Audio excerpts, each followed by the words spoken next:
All right, so how does this thing work here? So we've got this carriage here slides up and down these rails. We've got this really pretty little ornate clasp right there. So if we unload it, so this is a rack, kind of a rack gear. So we flip this over like that. Now we unload the carriage there, get the weight off of that little clasp, pull that clasp back, and that releases it. Now we can use the gears, we'll follow the rack down until we come in contact with our wood. Once we do that and the bit's resting on the wood, we simply reach around, disengage that rack system, and now the drill, the bit, is resting on the beam. So with the rack disengaged, you can see now that the carriage slides freely up and down on the superstructure, and it's got a significant weight on it. It's heavy. It's really heavy, and so I'm assuming once we set this up, just the weight of the carriage with the pilot bit portion of the bit, the little screws on the front, will pull the bit down and through there. We shouldn't have to press on this at all. Its weight should be sufficient. Let's do it. I'll give you my commentary on what it's like and how it works. So first start turning, it's very simple, very easy, takes no effort. I can feel the pilot portion of the bit holding the bit down into the wood. A little more resistance now, but effortless, really effortless, and it's an enjoyable process. It's really cool. Really cutting. Very aggressive. It's really enjoyable. Very ergonomic, very efficient, no effort. It's delightful. Oh, how much better is this than a hand drill and all the noise and the danger that comes along with it. I've reached the end of my stroke there. The pilot hole is through the wood.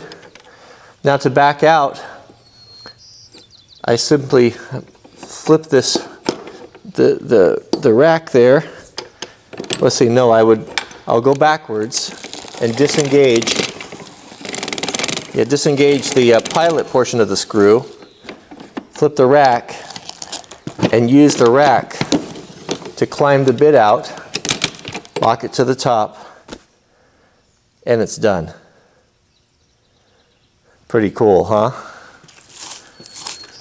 Oh, the smell is delightful. The smell of the old wood and the oil and the machine and the gears and the fresh shavings. Smells like victory. That's fantastic. Let's do a couple more.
That is great. That is really satisfying. That is really satisfying.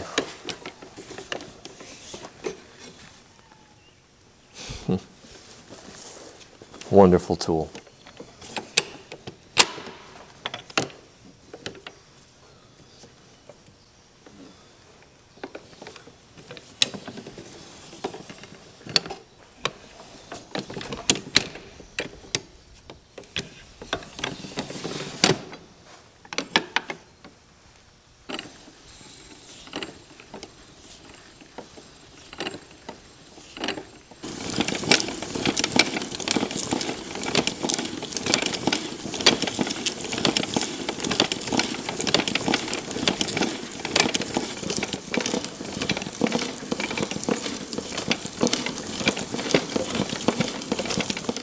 Beautiful, beautiful. Man, never thought I'd have one. I want to give a very heartfelt and sincere thank you to Nate. Thank you to you and your family for entrusting me with this.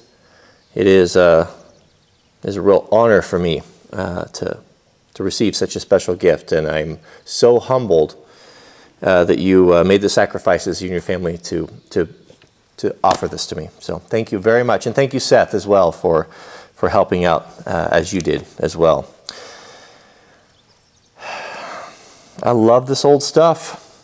Just love this old stuff. You know, the thing that I continue to marvel about is when you discount. It's easy to discount these old tools as being relics and not really being relevant any longer. But you know, one of the critical parts of homesteading that we always keep in the foreground is self-reliance and being independent, whether it be with cross-cut saws or the beam drills like this, or being able to have the skills and the abilities to work outside, I guess, modern tools and electricity.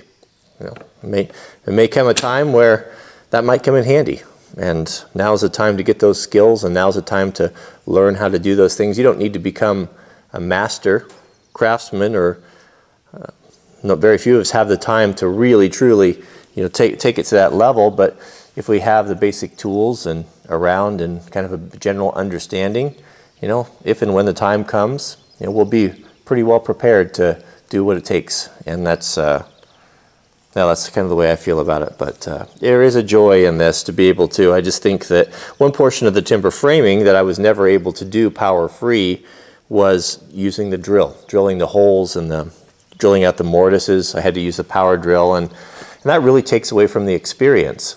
Having to put on the safety glasses and the ear muffs and the noise and the drama that comes with those drills. Those big drills can easily break your arm, and I don't see, you know, it's too early to tell, but from what I see, what my experience has been with this beam drill for the last hour here or so, I don't see why I would ever need to use a power drill.